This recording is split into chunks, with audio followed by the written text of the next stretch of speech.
Good evening for another segment here with Andrea Perry, her two hosts, and another special guest. She's been with us before. Real Talk, We Talk Triumphant Tuesday. We're talking about mental health with grief. We're talking about the grief, the stages of grief, the discipline on what you need to do in order to go through grief with ease, or at least a little bit of peace. So on tonight we have our host Kawana and our special guest here, and we're going to go with allowing Miss Kawana to introduce herself. Hi, my name is Kwana Valet, and I'm here in Mississippi. I am a child of God. I am in marketplace ministry, and I am a small business owner, and I am just excited to be here on tonight. Amen. I am Fabiana Anderson, a woman of God's business. So happy to be a part of the ministry with Andrea Prairie, gospel singer, songwriter, author, and I love what I do as far as caregiving and nannying as well.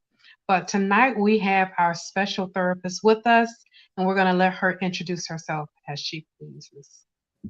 Hello, everybody. This is Jessica Rogers or Jessica Renee.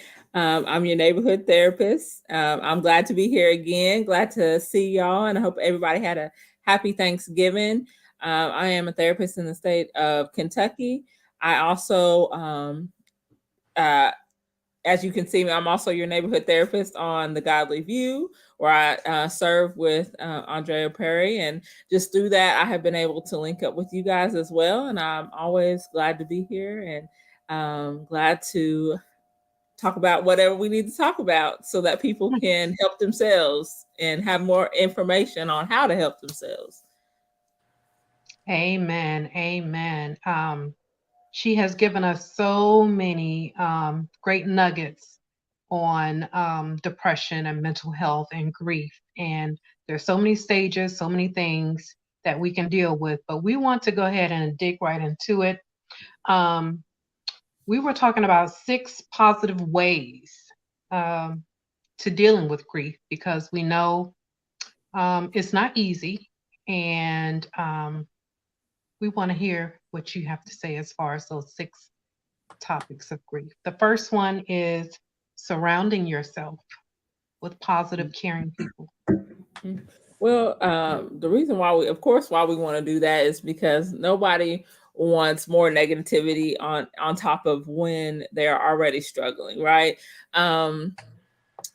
We say that misery loves company, but sometimes that is not what we need. We need, as it says down here, we need coping skills, which is surrounding yourself with positive people who are neutral minded. I know some people don't like overly positive either when they are feeling sad because as I was reminded actually by one of my coworkers, sometimes people are pessimistic in their state and they don't like optimism is because the reason why is not because they don't want to be optimistic.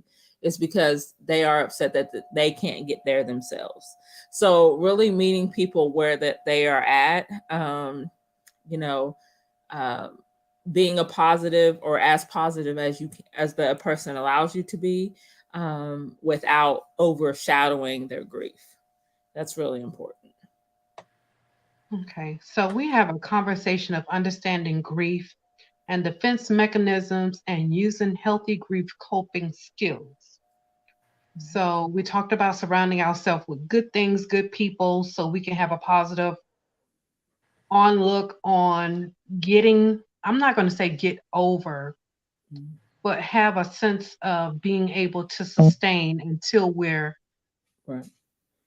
where we need to be. We're not going to get back to where we used to be. A lot of people think they're going to get back to where they used to be in, and that's looking forward to nothing really because your mindset will never get back. Yeah, you went through a change, like a traumatic change. And so as we all know with trauma, after you have trauma, you are changed, and it doesn't have to be for the worse, but you do have to realize that it is okay to have a change and understand how to. Now you have to figure out how am I going to move through that change? What does my success now look like? Right. I think it's looking at navigating through, you Mhm. know, basically just re revamping and navigating your way through it. It's a major change.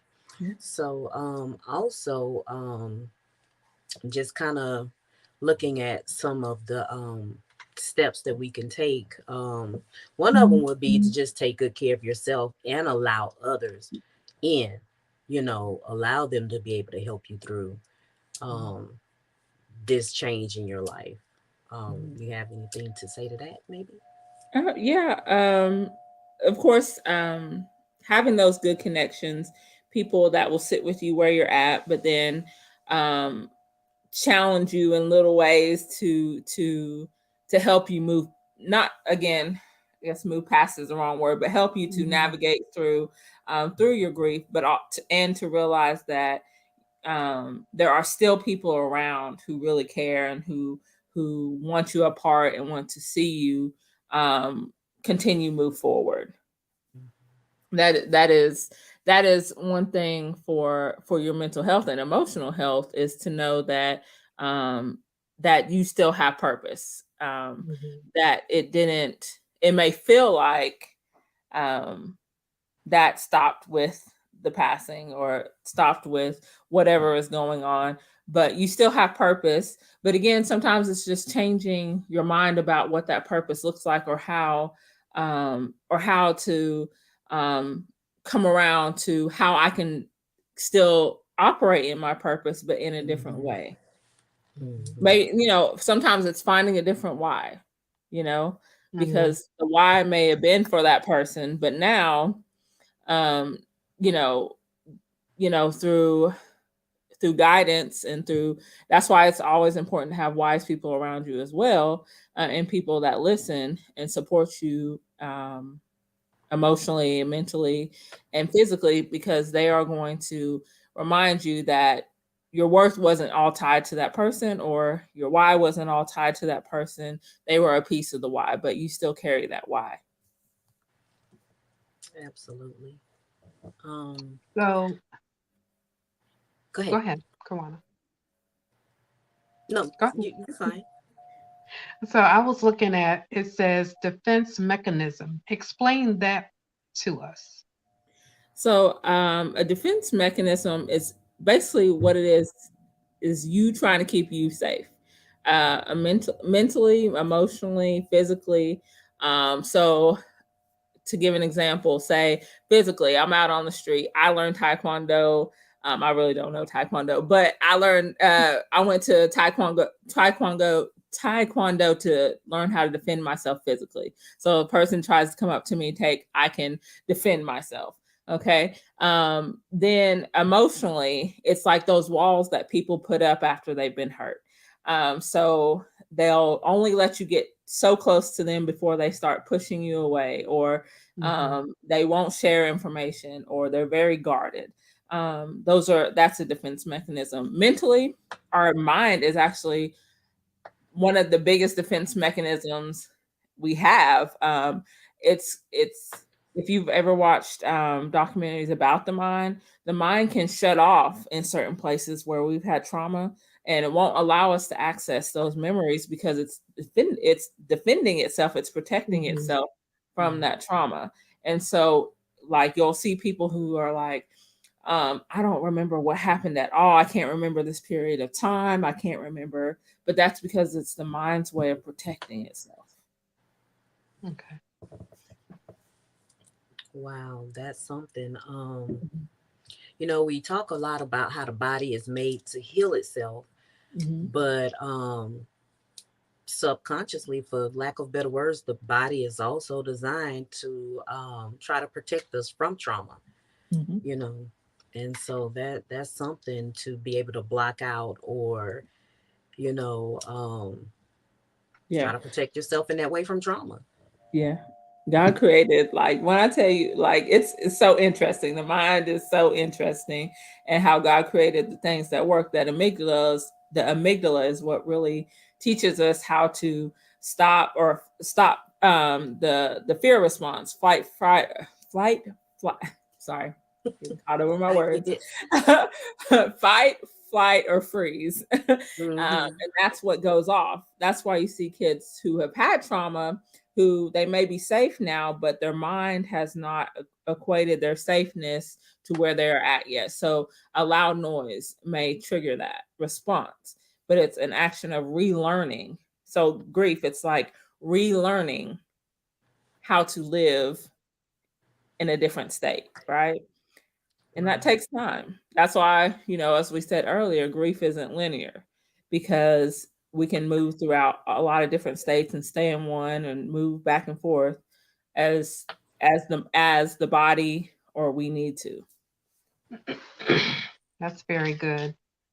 Um, Trying to shut off the mind because you don't want to be triggered, or you don't want to feel sadness, whatever way you feel, to try to be in control of your grief. Um, we try to do. The human body, the mind, it's just funny how it works.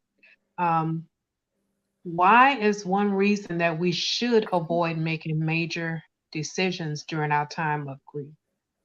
Well, one of those reasons is because we're emotional, right? And just like we just talked about, how our body's going through all these different states, you don't want to make a, a decision that can cost you XYZ later Mhm, because you're angry that day, or because mhm, you know you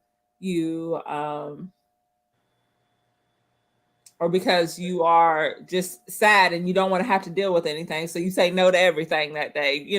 It just depends. Like, being we know dealing with things from emotion usually does not lead us in the best, or put us in the best of arenas when we make those decisions. So, mhm, coming back to it, once now that we are able to navigate through that, you probably would have made a totally different decision. But that again, that's where you go back to having those positive people around you to help you do that.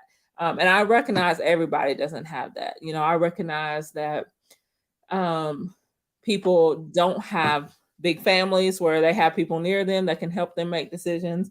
But allowing yourself the grace to say, I need to work through this first before I may do anything else, is great. Advocating for yourself, even if you don't have somebody next to you that can. mhm. Um, yeah. Wow. So, in saying that, and I know we kind of just discussed it, just a little, we touched on it, but how do we find balance or harmony in gaining a new norm in life, with whatever we have lost? Mhm. I think that comes at the acceptance stage. Once we've accepted the loss, then, we can find a new way to navigate. I think a really good practical way is to, when you find yourself, still needing that grieving time, is to set a time for it. I know that sounds like, why would I set a time for this? Um, this is not like right after the person's passed, of course, because there's no way you can set a time to grieve because you're just actively in it. But say 6 months has passed, but now you're able to kind of feel more like yourself. You're able to, go through the day longer, and, navigate a little bit better than you were. But like saying, okay, if I need to grieve right now, I'm going to set myself 10 minutes to do it. And Mhm, then, because I think we've got it, first you accept it, but then you also have to continue to allow yourself the grace to say, when I need the time, I need the time. mhm. Um, and then, I forgot the question totally, but, New norm. Yeah, How do we finding get new to a ones. new right? Yeah, but also setting aside that time to do that, but then also um, um, putting in that self-care routine, putting in journaling, finding again, challenging yourself to set a new um, set a new I just lost the word. What does new success to you look like now? What does this life look like to you now? And what do I want from life now? Now that this person or has passed, what does that look like for me? Who can I turn to now when this thing, putting new people in place that Mm-hmm. can still support you, that are here right now? Because again, those people want to see you move forward. Those people want Mhm. to, but it's allowing them to. Yeah. We can have people around, but if we don't allow them to do anything or to to stand in place of, then it can be harder. A village, I think, is more necessarily when we lose people that are really close to us, because Mm-hmm. we need somebody as a stand-in for that place, because that's how our life operated before then. It can still operate like that, but we need to allow the people that want to help, genuinely help, stand in. And we kind of block our own blessings if we don't. So the big thing is with that, I can only speak for myself. A lot of times when you know others are going through, you don't want to be a burden. Mm-hmm. People have things on their plate, people have lives as well. So you kind of just try to deal with it yourself, and it doesn't work. No. It does not Because work. yeah, because you set another barrier for yourself. You set Mhm. another wall for yourself, because how many times have people called on you and you're going through something? It's I saw this, it just because I am, just think about boxes, right? We compartmentalize at work, right? Why can I go to work and I might be going through something, right? I go to the store and I might be going through something. But why can I not be your friend, still be by your side, and I am still able to celebrate over here, you know? Mhm. Because that's when I said I'm your friend, that's why I said I'm your friend. Mhm. Mhm. And that's how you got to know who's really Mhm. for you, right? Because people can compartmentalize, Yeah. That's good. and you don't have to feel bad Mhm. about you Mhm. needing somebody to lean on. That's That's good. I can very still good. be there for Mhm. you and still be happy in another area. I don't, my Mhm. world doesn't have to be crashing, and your world has to be crashing for us to lean on each other, right? Mhm. But I can build a wall there and say, no, only you can lean on me, but I can't lean on anybody. So that's kind of how we isolate ourselves, That's powerful. Yeah. because we're always going to be going through something, Mhm. and your friend's always going to be going through something. Mhm. And that's why it takes a village. Mm-hmm. Hmm. We think it's just for our children because they're in dire need, but we Mm-hmm. adults, as you said, we go through things as well. Mm-hmm. Hmm. And it's okay Mm-hmm. Yeah. because we're still human. Yeah. And we were born human first before we even became saved and entrepreneurs and therapists and whatever the case may Yeah. be. Hmm. So, Mm-hmm. Absolutely. Wow. okay, whenever possible, put off major decisions, changing jobs, partners, residences. So the third question, what are methods and ways to help you cope with grief? I think, did we cover that already? Mm-hmm. It Let's kind of different. intertwined. Oh, go ahead. Let's look at it from a different standpoint, because in the beginning we talked about defense mechanisms. We talked about some things that happen where we are on the defense, but we didn't dig into it. You Okay. know, And what I really want, because that's the title. The title of the episode is Grief Defense Mechanism. And I think a lot of times we hit on them and we are doing it without even knowing it. When Fabiana talked about, well, they may be going through something. So I don't really want to, bother them because that's a defense mechanism. Mm-hmm. And well, I don't know. I really don't have people that I can depend on or people who will be there for me. That's a defense mechanism. So when we get to the place where we understand what coping is, we have to eliminate those defense mechanisms.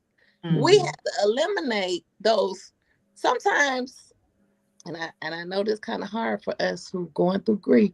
Sometimes these defense mechanisms sometimes look like excuses, but don't want to deal with the pain. Mm-hmm. It looks like, I don't want to address the root because it's going to hit the sore. Yeah. Mm-hmm. Yeah. And because of that, and because we go through those things where we keep having those blockages where we can't get to true healing, we can't get to acceptance, we can't get to the new norm, we can't get to those places because we keep on hitting the brick wall of our defense mechanism. And what is your defense mechanism doing? It's basically there because of something that happened in your past, because of something that happened to you. And now, well, like Kawana said, your body is being that, defense for you. Your mind is being, oh, I ain't gonna go through that again. I ain't gonna depend on them. I ain't gonna allow them to come into my heart. I ain't gonna love again. I'm not gonna put my heart on the line and then, somebody leave me. I ain't gonna go through divorce again. I'm not gonna allow myself, because we know that grief comes in many stages. It's not just the loss of a person, it's divorce, it's the loss of a job, it's changing jobs, or when your kids leave and go off to college. There's so many different types of grief that we experience, and there's so many defense mechanisms that prevent us from getting to the coping. Now we got 6 coping. Now baby, I don't want to talk about nothing. All I want you to do is just rattle off those coping. I want you to rattle off all 6 of them. Just give us all 6. Okay, so number 1, 6 positive ways of dealing with grief is what you're talking about? Yeah, that's the coping. That's it right there. So surround yourself with people who care. Take good care of yourself. Let others help you. Oh, hold on. Let's stop right there. Wait. Let us help you. This is so good. Let me tell you guys. There is a point in grief where you cannot do it by yourself. There are places in grief where you have to have someone to carry you through. Sometimes one of those stages may be depression. One of those stages may be in that bargaining stage. One of those stages may be when you angry. You gonna need somebody else to help you through. Okay, keep going, Fabiana. We did postpone major decisions, consider grief counseling, and then take charge of your new life. Postpone major decision. And it was something that Jessica said that was really good when we talked about that was don't allow your emotions to lead you. Now, sometimes you got to make a major decision. Sometimes you don't have no other choice. And what I would say in those instances is have people around you that can help you through those major decisions, because sometimes you ain't no choice. I got to have a new place to stay. They moving. We got to have somewhere. We got to have somewhere for the kids to go. Things happening.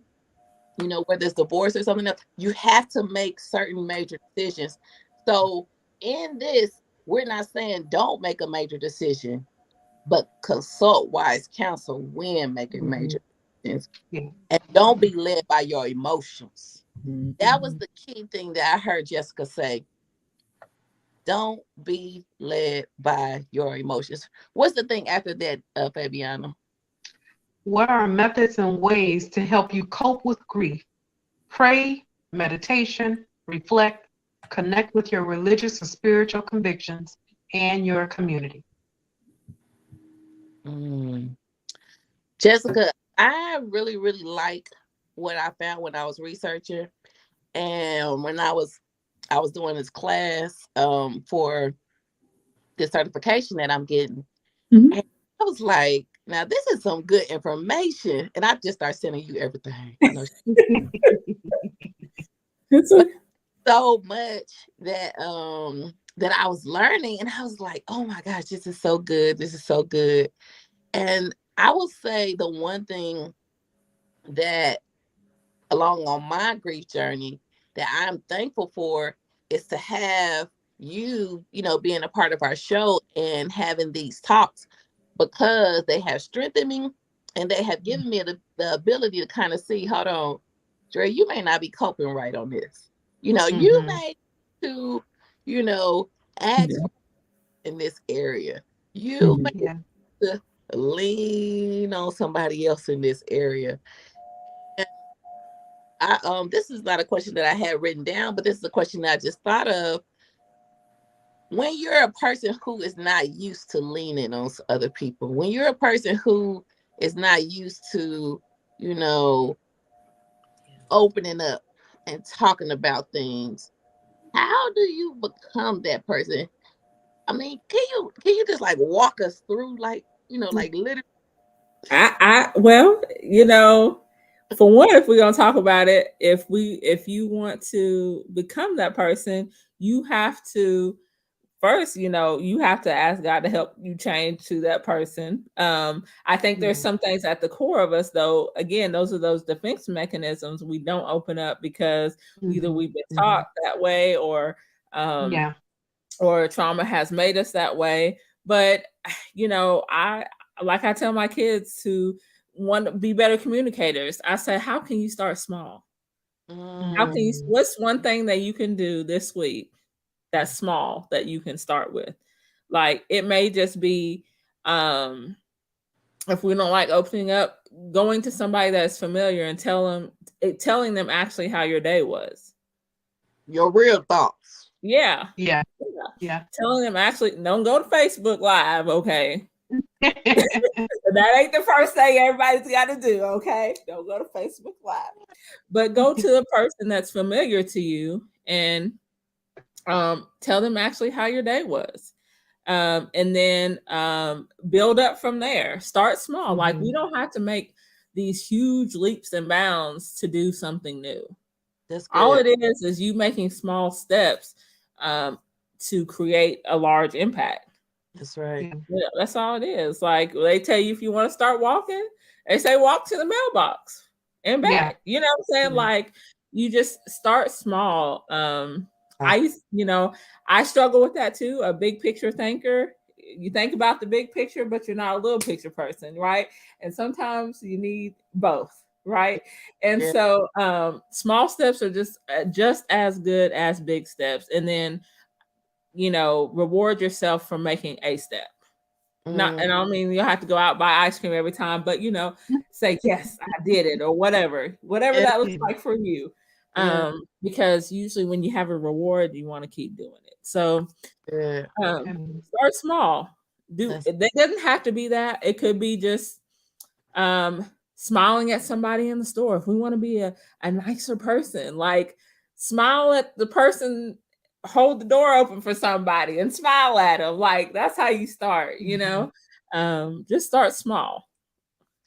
And that's Jessica. been for me today. Yeah. Yeah. Hold on, Fabiana. Give me a minute. Give me a minute. Start with holding the door open for a person. Y'all don't know what she just said. We're you to just open up. And she's To saying be you quiet. open up by allowing somebody else to come in before you, and you opening up the door. Mm, Wow, this is so good Mm. because we think on these big grand scales, and yeah. like she said, I'm a big picture thinker, and I know everybody on this slide probably big picture thinkers.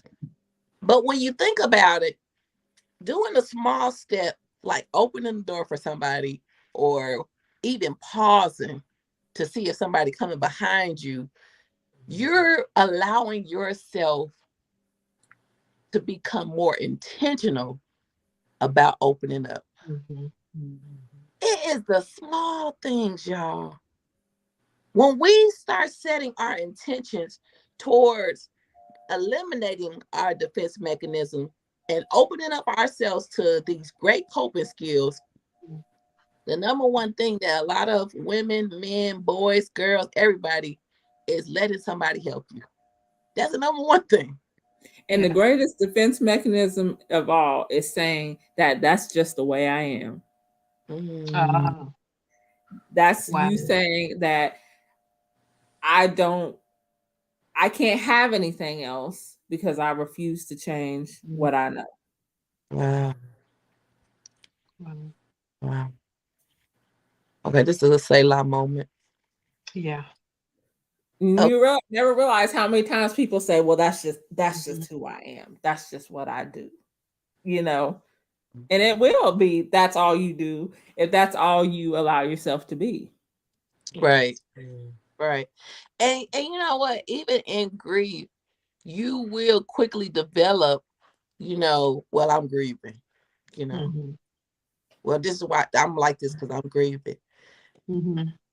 And learning to push through, feel the feel the feelings, and eliminate that defense mechanism, and allow people to help you, and leaning on prayer. It's something very powerful. It's something that you said in the beginning when I asked you, like, how do we, get to the place where we can open up? You said you don't have to ask God to change you, because sometimes that happened before grief, and is Mhm. at the root of and the core of who you have become.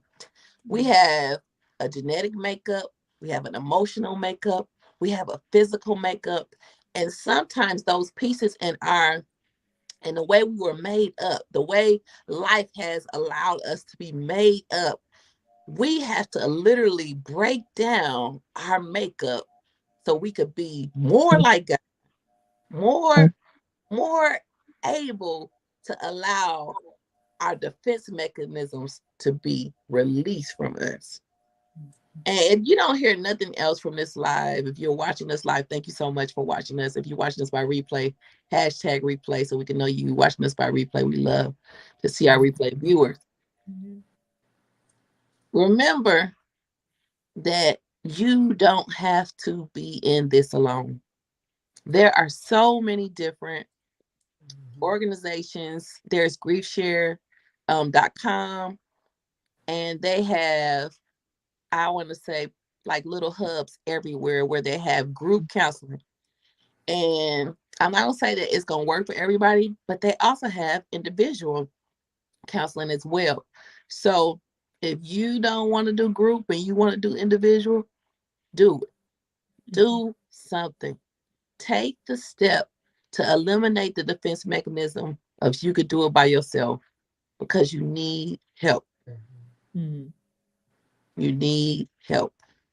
That is my number one thing, for my sisters on this live today. You know, we need help. We have all experienced grief in more than one way, Mhm. even this year.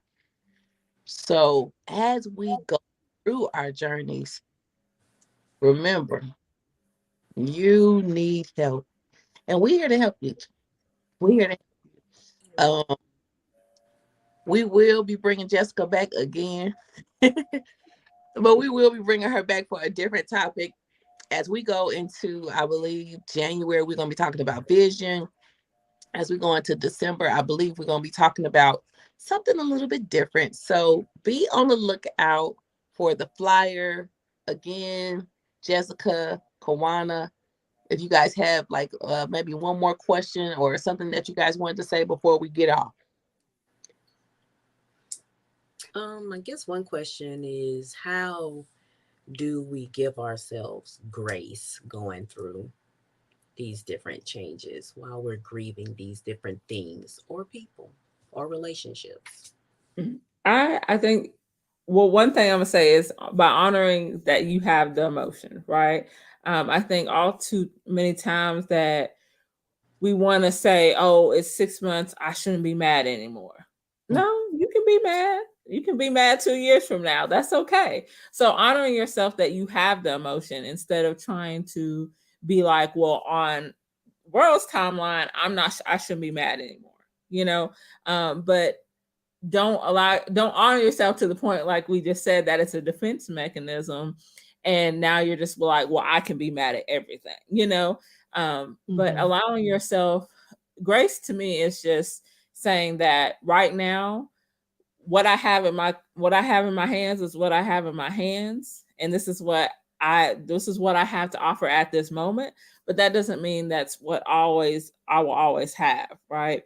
And so you're doing the best that you can do with what you have in your hands at this moment.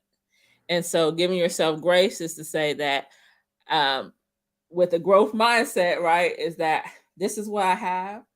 I'm working my best with it.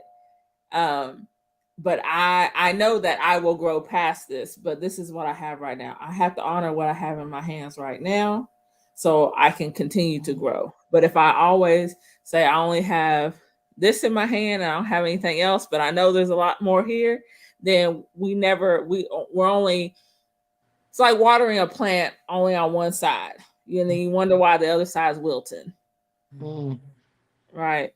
And so we're not honoring our whole self if we only take the stuff that we think is what everybody else would want us to have. That's good. My question is, I think it's the last question that's here, is seasonal affective disorder. So sad, right? So that is basically, it can affect anyone. This is where this is actually a diagnosable diagnosis. But basically it's a lack of, to me, it's a lack of sun. That's how I explain it. But when the season change, is there's a chemical change that happens in your body where you can become more tired, depressed, thoughts get hazy. At one point, I actually thought I had this, but come to find out, I was low on vitamin D, which we get from the sun. And so I would check all my brown skin ladies out there, get your vitamin D checked, because this can mimic seasonal affective disorder. But if you're already going through grief, you might be a higher chance for this developing it, because again, when the sun's not out, most people are lethargic. They don't feel like moving. You can get more depressed. The weather's changing. It's cold. So most people stay inside more. So, but yes, those symptoms are lethargy, can be depression, not wanting changes in weight, not able to focus. So also these can mimic like ADHD symptoms. So again, working closely with your doctor, but this is something that you will notice come around the end of fall, winter months, as the sun is not out as long, things like that. But again, check that vitamin D. It's very important. We should be in, I think it's the 30s or the 20s, somewhere, but mine was like a 7. So so get that vitamin D checked, because that can cause also lethargy, all that stuff. So doing some research about this seasonal affective disorder, it's like when the winter time comes, you like it's like you go into sometimes a depression. To me, it's like also a hibernation, but not a good hibernation. You don't like Yeah, the feeling. yeah, it is like a hibernation. But you know what? When I was researching, like, how do you cope with it? They were saying go to bed early. And I was like, but why would you go to bed early? But then when I was reading it, it said you get to bed early so that you can prioritize sleep and wake up as the sun rises. This will help you maximize the amount of time you spend with the sun. Hmm. But I was like, okay. And I know sleep replenishes you, and I know sleep like gives you vitamins, and I know it really helps you.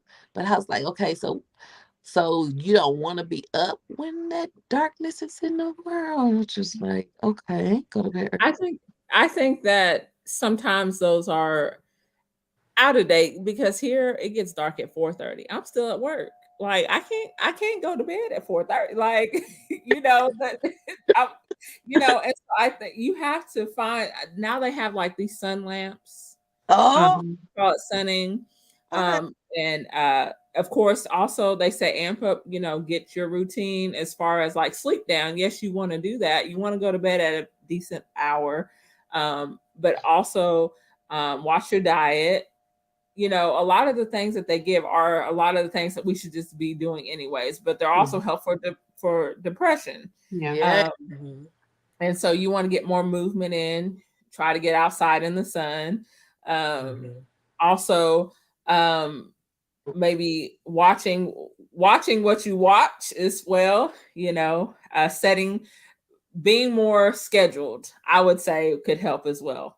Yeah. Having a more of a routine around that time, Yeah. um, so that way you know Probably what's coming. that's Huh? I said that's probably what they meant, like, because they do want you to prioritize. I know they don't want you to be in bed at 4:30, but they do Yeah. want you to prioritize, and that's like you said, having a schedule that can help Mhm. a lot. And the Mhm. last Mhm. when I was reading it, it said, "Welcome the changing season and respond with intentional choices that promote your preferred self and empower you to keep going and growing through it all." And I think that's like the same thing that we need with grief. We need to welcome the changing season and respond with intention. Use our choices and promote our new preferred self. Empower ourselves to keep going and growing through it all. And remember, this too shall pass. Mhm. I am so excited about the new season. Mhm. Um, Normally, like when I was younger, I would get excited about the holidays, spending time with family. I think, but now I'm embracing the change of the season. And I think embracing change will give you a different perspective than you just getting excited about the holiday, or you just getting excited about family or friends.